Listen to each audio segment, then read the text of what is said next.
Welcome to day 10 of the 30 days challenge. இன்னைக்கான 2 words பார்க்கலாம். Convicted. Convicted அப்படின்னா என்னன்னா found guilty of a crime. இப்போ ஒரு குற்றம் செஞ்சிருக்காங்க, அதனால அவர் குற்றம் சாட்டப்பட்டிருக்காரு அப்படின்னா அதுதான் நம்ம convicted அப்படின்னு சொல்லுவோம். எக்ஸாம்பிள் பாருங்க. He was convicted of armed robbery and sent to prison.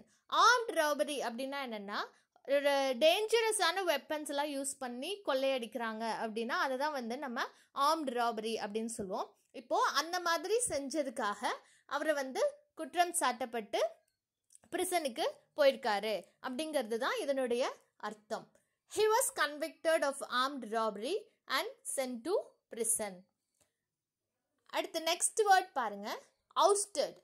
ousted அப்படின்னா என்னன்னா removed from position. இப்போது ஒரு பொசிஷனில் இருந்து அவரை நீக்கிட்டாங்க அப்படின்னா அதை தான் ousted அப்படின்னு சொல்லுவோம்.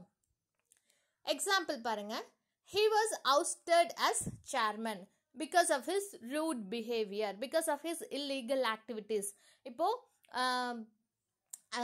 இங்கே because of his illegal activities இருக்குது அப்படின்னா அவர் நிறைய இல்லீகல் ஆக்டிவிட்டீஸில் ஈடுபட்டதுனால அவர் சேர்மேன்கிற பொசிஷனில் இருந்து நீக்கிட்டாங்க அப்படிங்கிறது தான் அதனுடைய அர்த்தம். he was ousted as chairman. அவர் சேர்மேன்ற பொசிஷனில் இருந்து நீக்கிட்டாங்க. ஸோ இன்னைக்கான 2 words அதுதான் convicted and ousted. So far நம்ம 20 words கற்றுருக்கோம். it is really superb and keep going guys, it's really going well and கண்டிப்பா இன்னும் நமக்கு 20 days இருக்கு, 60 words நம்ம கண்டிப்பா கத்துக்கலாம். So stay committed and stay positive. I'll be meeting you with 2 new words tomorrow.